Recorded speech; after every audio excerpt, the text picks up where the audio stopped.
যান, ইউনূস সাহেব যে কোনো ফর্মে যদি চলে যান, এবং উনি কিন্তু কালকে আগস্ট মাসের শুরুতে যদি নির্বাচনের তারিখ দেন, উনি সেপ্টেম্বরেও চলে যেতে পারেন। সাংবাদিক মাসুদ কামালের উপস্থাপনায় একটি টক শোতে অ্যাডভোকেট আবু হানা রাজ্জাকী বলেন, যেদিন নির্বাচনের তারিখ ঘোষণা হবে সেদিন থেকেই দেশে গন্ডগোল সৃষ্টি হবে।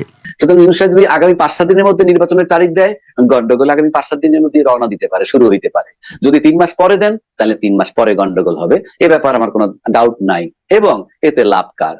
আপনি তো নির্বাচন বাতিল হয়ে যায়, তার মানে একটু আমি থামাচ্ছি। তার মানে আপনি বলতে চাচ্ছেন যে নির্বাচনের তারিখ ঘোষণা করলে যারা নাকি মেজে ভাই ছোট ভাই আছে ওনারা গন্ডগোল ইনিশিয়েট করবেন?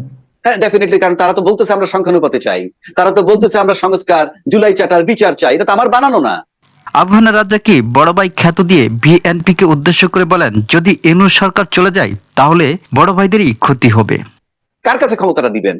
সে পতিত সরকারের প্রত্যক্ষ না হোক পরোক্ষভাবে। ১, ২, ক্ষতিগ্রস্ত কে হবে?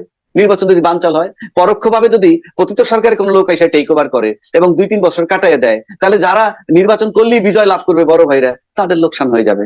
সুতরাং বড় ভাইদের নৈতিক দায়িত্ব নির্বাচনটা কেমনে আদায় করবে? আবু হানা রাজ্জাকী বলেন, যদি ইউনূস সাহেব চলে যায় তাহলে দেশে আবারও অরাজকতা তৈরি হবে।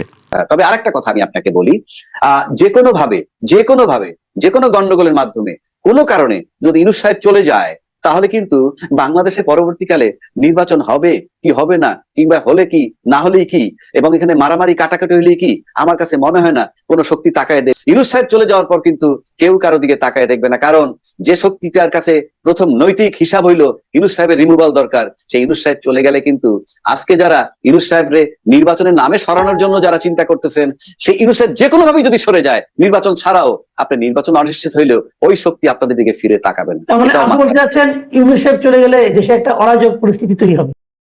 আবু হানা রাজ্জাকী আরো বলেন, নির্বাচনের তারিখ ঘোষণা করেও ইউনূস চলে যেতে পারেন।